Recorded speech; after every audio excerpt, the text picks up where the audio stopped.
Cinema അഭിനേതാക്കളുടെ സംഘടനയായ അമ്മ ഭാരവാഹി തെരഞ്ഞെടുപ്പിൽ പ്രസിഡന്റ് സ്ഥാനത്തേക്ക് മത്സരിക്കാൻ ജഗദീഷും ശ്വേതാ മേനോനും നാമനിർദ്ദേശ പത്രിക നൽകി. ജനറൽ സെക്രട്ടറി സ്ഥാനത്തേക്ക് ബാബുരാജ് മത്സരിക്കും. ആരോഗ്യകരമായ മത്സരമാണ് നടക്കുന്നതെന്ന് അൻസിബ ഹസനും നടൻ രവീന്ദ്രനും പ്രതികരിച്ചു. അങ്ങനെ പാനലോ ഗ്രൂപ്പോ അങ്ങനെ ഒന്നുമില്ല. ഇപ്രാവശ്യം ഞാൻ പറഞ്ഞു, ഇത്രയും പേര് അവരുടെ സ്വന്തം ഇഷ്ടപ്രകാരം മത്സരിക്കുകയാണ്. നല്ല കാര്യമായിട്ട് എനിക്ക് തോന്നുന്നു. എനിക്ക് ഭയങ്കര സന്തോഷമുണ്ട് അതിൽ. പലരും വന്ന് ഇനിയാണ് പാനലൊക്കെ ഉണ്ടാവുക, അല്ലെങ്കിൽ ആരൊക്കെയാണ് നിൽക്കണമെന്ന് ആർക്കും അറിയില്ല. അങ്ങോട്ടും ഇങ്ങോട്ടും ഊഹാപോഹം മാത്രമേ ഉള്ളൂ, ആരും പറഞ്ഞിട്ടില്ലല്ലോ. അപ്പോൾ തീർച്ചയായിട്ടും പലരും മൾട്ടിപ്പിൾ പോസ്റ്റിലേക്കാണ് കൊടുക്കുന്നത്. പിന്നെ അതിന് കഴിഞ്ഞ ഒരു 30-ാം തീയതി ആകുമ്പോഴത്തേക്കും എല്ലാവർക്കും ഒരു സമവാക്യം ഉണ്ടാവും. അർച്ചന ചേരുന്നു. അർച്ചന, എന്തൊക്കെയാണ് തെരഞ്ഞെടുപ്പിന്റെ വിശേഷങ്ങൾ?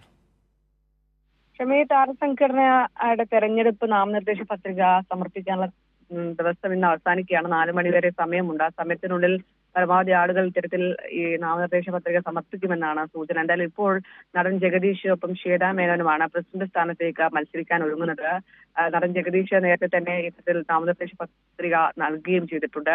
നടി ശ്വേതാ മേനോനും നടൻ രവീന്ദ്രനും പ്രസിഡന്റ് സ്ഥാനത്തേക്ക് മത്സരിക്കുമെന്ന വിവരങ്ങളും പുറത്തു വരുന്നുണ്ട്. അതേസമയം കുഞ്ചാക്കോ ബോബൻ മത്സരിക്കാൻ തയ്യാറാണെങ്കിൽ ഇത്തരത്തിൽ ജഗദീഷ് പിന്മാറുകയും ചെയ്യും. കാരണം യുവതലമുറ ഇത്തരത്തിൽ സ്ഥാനത്തേക്ക്, അതായത് പ്രസിഡന്റ് സ്ഥാനത്തേക്ക് വരണമെന്നൊരു ആവശ്യം കൂടി ഈ ഘട്ടത്തിൽ ഉയരുന്നുണ്ട്.